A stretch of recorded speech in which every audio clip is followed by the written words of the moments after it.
Friends, कशा आहात तुम्ही? बरे आहेत ना? मी पण ठीक आहे. तर आज मी काहीतरी नवीन आयटम बनवते आहे जो गावी नेहमी बनवला जातो. तर हे बघा, मी उंडा घेतलाय, पुरी लागते आहे आणि आई याचा पुऱ्यांचा रोडगा बनवते. काय म्हणतात याला? रोडगे तयार करतात. रोडगे आणि बिट्टे पण म्हणतात. याला बिट्ट्या पण म्हणतात आणि रोडगे पण म्हणतात. तर हा असा आई रोडगा तयार करतो. याला बिट्ट्या म्हणतात आणि रोडगा पण म्हणतात गावाला. आणि हे वाफेवर पण गावाला ना हे कशामध्ये करतात? आहार असते जास्त गौरीचा. गौऱ्यांच्या आरामध्ये बनवतात.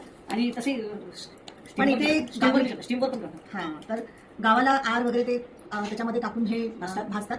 पण आपण आता इथे आर तर नाहीये, म्हणून आता आपण ओव्हनमध्ये पण करतात. ओव्हनमध्ये किंवा Steam गॅसवर स्टीम मध्ये बनवूया. तर मी आता स्टीम मध्ये बनवते, तर तुम्हाला दाखवते. तर हे बघा, असे हे रोडके बनवलेले आहेत. आईने छान बनवले. आणि मी इथे स्टीम करण्यासाठी पाणी ठेवलेलं आहे. त्यामध्ये जाळी आहे, पाणी आहे, खाली जाळी आहे. आता याच्यामध्ये हे रोडके मी ठेवते स्टीम करायला.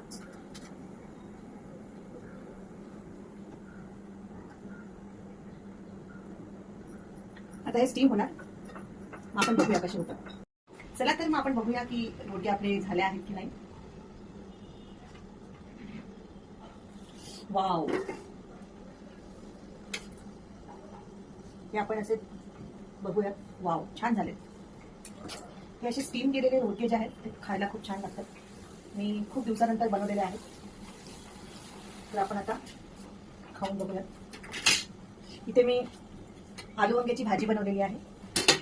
त्याच्यासोबत आलू वांग्याची भाजी आणि डाळ, वरण, गावाला याला वरण म्हणतात. तर डाळ आणि आलू वांग्याची भाजी बनवली आहे. हे असे पण खाऊ शकता. आणि तुम्हाला अजून सांगते,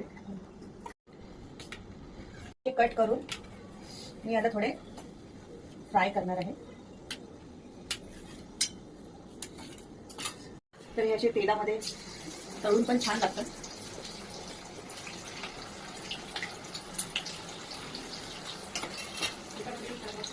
तर आपले हे तळलेले पण, त्याला बिट्ट्या म्हणतात, तळलेले रोडगे, हे पण खूप छान क्रिस्पी लागतात. एकदम छान स्वादिष्ट लागतात. तर आता मी गॅस बंद करते.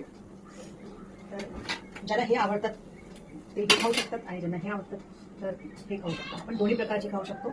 आणि याच्यावर छान मस्त अशी